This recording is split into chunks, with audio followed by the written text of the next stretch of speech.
Hi സുഹൃത്തുക്കളെ, യാത്രാ വ്ളോഗിൻ്റെ എപ്പിസോഡിലേക്ക് ഏവർക്കും സ്വാഗതം. ഞാൻ ഇപ്പോൾ പോകാൻ ഉദ്ദേശിക്കുന്ന സ്ഥലം മീനാക്ഷിപുരത്തെ ഒരു കർഷകൻ്റെ വീട്ടിലേക്കാണ്. ഇപ്പോൾ റോട്ടുമ്പോൾ തന്നെ കാണുന്ന വലത്ത് ഭാഗത്തൊരു ബോർഡ് കാണുന്നുണ്ട്. Carbon credit project model farm training centre. ഇതൊരു ട്രെയിനിങ് സെൻറ്ററും കൂടിയാണ്. അപ്പം ഈ ഫാമിലേക്ക് ഹൈവേയിൽ നിന്ന് ഒരു 100 മീറ്റർ പോകാണ്ട് ഇരുവശത്തും തെങ്ങും തോട്ടാട്ടോ. വാഴ ഉണ്ട്, പക്ഷെ മെയിനായിട്ട് തെങ്ങും തോട്ടം തന്നെ. ജാതിക്കയുണ്ട്, കവുങ്ങുണ്ട്. അപ്പോൾ വീട്ടിൻ്റെ മുറ്റത്തെത്തി അവിടെ ഇരുന്ന് വീട്ടുകാരൊക്കെ ആയിട്ട് സംസാരിച്ചതിന് ശേഷം ഓണർ പറഞ്ഞ് നമുക്ക് അകത്തെ കാഴ്ചകളൊക്കെ കാണാം ഫാം ഹൗസിലത്തെ. ഇവിടുത്തെ വേറെ പ്രത്യേകത എന്താണെന്ന് വെച്ചാൽ ഇവിടെ ഇവർ ഉൽപ്പാദിപ്പിക്കുന്ന സാധനങ്ങൾ ഇവിടെ തന്നെ ഇവരെന്ത് ചെയ്യാണ്, അത് വിൽക്കുക ചെയ്യുന്നത്. ഇത് വലിയൊരു പശുഫാമാണ്. ഒരു 10-100 പശുക്കളെ പോറ്റാനുള്ള പശുഫാമാണ്. ഈ പശുഫാം ഇവിടുന്ന് ഒരു 3 കിലോമീറ്റർ അപ്പുറത്തേക്ക് സ്ഥാപിച്ചതിനെ കൊണ്ട് കാളകൾ മാത്രമേ നമുക്ക് കാണാൻ പറ്റുന്നുള്ളൂ. ഇവിടുന്ന് പോകുന്ന ചാണകങ്ങളും മൂത്രങ്ങളും താഴെ പോകുന്നത് ഈ ഇവിടെയുള്ള വലിയൊരു ബയോ പ്ലാന്റിലേക്കാണ്. ഈ അടിപൊളി ഫാം തന്നെയാണ്. ഒരു 100 പശുവിൻ്റെ താഴത്ത് വരെ ഈ ഫാമിലുണ്ടായിരുന്നു. ഈ ഫാം ഇപ്പം 2 കിലോമീറ്റർ അപ്പുറത്തേക്ക് സ്ഥാപിച്ചു. നമ്മൾ ബയോ പ്ലാന്റിലെത്തി. ഈ ട്രീറ്റ്മെൻറ്റ് പ്ലാന്റാണിത്. വരുന്ന ചാണകം ഇത് ഇവിടുന്ന് എന്താകും, ഇവിടെ ഫിൽറ്ററിങ് നടത്തിയതിന് ശേഷം താഴത്തെ റൈറ്റ് സൈഡിൽ കാണുന്ന കുളത്തിലേക്കാണ് പോകുന്നത്.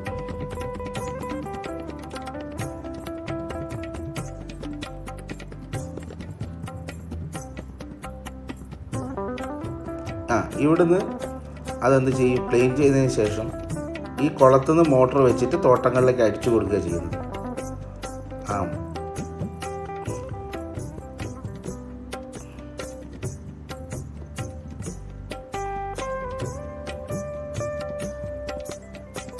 നമ്മളിപ്പോൾ ഇവിടുത്തെ ഒരു ജോലിക്കാരനുണ്ട്. അത് കഴിഞ്ഞ് അതിൻ്റെ ഫ്രണ്ടിൽ തന്നെ ഇടത്ത് ഭാഗത്ത് മണ്ണിര കമ്പോസ്റ്റാണ് കാണുന്നത്. ഇവിടെ വളം എന്ന് പറയുന്ന ചാണകപ്പൊടി. അത് കഴിഞ്ഞ് മുന്നോട്ട് നടന്നപ്പോൾ റൈറ്റ് സൈഡിൽ വേറൊരു ഷെഡ്. ഇതെന്താ വെച്ചാൽ വെളിച്ചെണ്ണ മില്ലാണ്. ഈ വെളിച്ചെണ്ണ മില്ലിൻ്റെ പ്രത്യേകത എന്താണെന്ന് വെച്ചാൽ മരച്ചക്കിലാട്ടിയ വെളിച്ചെണ്ണയാണ് ഇവിടുന്ന് കൊടുക്കുന്നത്. ഈ മരച്ചക്കിലാട്ടിയ വെളിച്ചെണ്ണ 7 മാസം വരെ സ്റ്റോക്ക് ചെയ്യാമെന്നാണ് മൂപ്പര് പറയുന്നത്. അതും ഇവിടുത്തെ നാളികേരം കൊണ്ട്, ഈ പാടത്തുണ്ടാകുന്ന നാളികേരം കൊണ്ടാണ് ഇവർ ഇത് ചെയ്യുന്നത്. പുറത്തെ നാളികേരങ്ങളല്ല, ഇവിടെ തന്നെ ഉൽപ്പാദിപ്പിക്കുന്ന നാളികേരങ്ങൾ. അതിലാണ് ഇവിടുന്ന് വെളിച്ചെണ്ണ ഉണ്ടാക്കി കൊടുക്കുന്നത്. സെയിലുണ്ട്. അത് കഴിഞ്ഞിട്ട് ഫാം സ്റ്റോറിലേക്കാണ് പോകുന്നത്. അതിൻ്റെ ഫ്രണ്ടിൽ തന്നെ അടുത്ത ഭാഗത്തൊരു ഷെഡുണ്ട് ഫാം സ്റ്റോറിലേക്ക്. ഇനി അതിൻ്റെ അകത്ത് പ്രൊഡക്റ്റ് യൂണിറ്റിലേക്കാണ് കടന്നത്. അപ്പം അതിൻ്റെ അകത്ത് പോയി ഇവിടുന്നാണ് നെയ്യ് ഉണ്ടാക്കുന്നത്. നെയ്യ് ഉണ്ടാക്കുന്നത് എല്ലാം കാണിച്ചു തരികയാണ്. ഉണ്ടാക്കി വെച്ച നെയ്കൾ എല്ലാം ഇവിടുത്തെ ജോലിക്കാരെ നമ്മളെ കാണിച്ചു തരിക. 1 ലിറ്റർ നെയ്ക്ക് 1000 രൂപയാണ് പറയുന്നത്. അടിപൊളി നെയ്കൾ.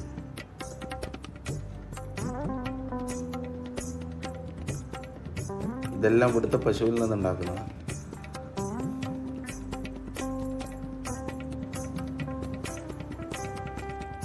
ഈ കാണുന്ന മെഷീനാണ് നെയ്യ് ഉണ്ടാക്കുന്നത്. ഈ മെഷീനിൽ കൂടിയാണ് നെയ്യ് ഉണ്ടാക്കുന്നത്. 2 ടൈപ്പ് മെഷീനുണ്ട്.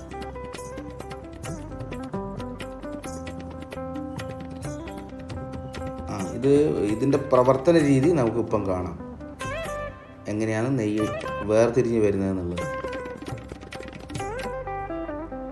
ടെമ്പറേച്ചർ 73 ടെമ്പറേച്ചറിലാണ് വർക്ക് ചെയ്യുന്നത്.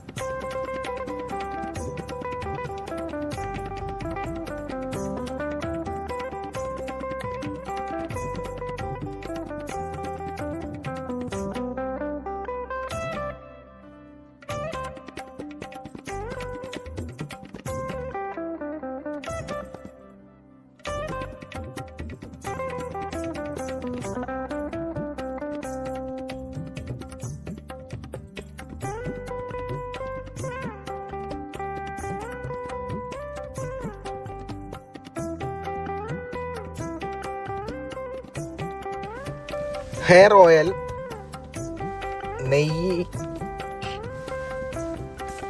കരിമ്പിൻ്റെ വേസ്റ്റ് ചണ്ടി കൊണ്ടുണ്ടാക്കുന്നതാണ്, ചക്കര,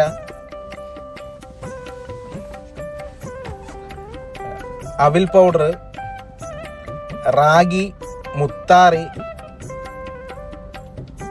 അങ്ങനെ എല്ലാ സാധനങ്ങളും ഇവിടെ എന്തൊക്കെയാണോ കൃഷി ചെയ്യുന്നത് അത് മുഴുവനും. ഈ വീഡിയോ ഇഷ്ടമായാൽ സബ്സ്ക്രൈബ് ചെയ്യുക, ലൈക്ക് ചെയ്യുക, ഷെയർ ചെയ്യുക. Thank you.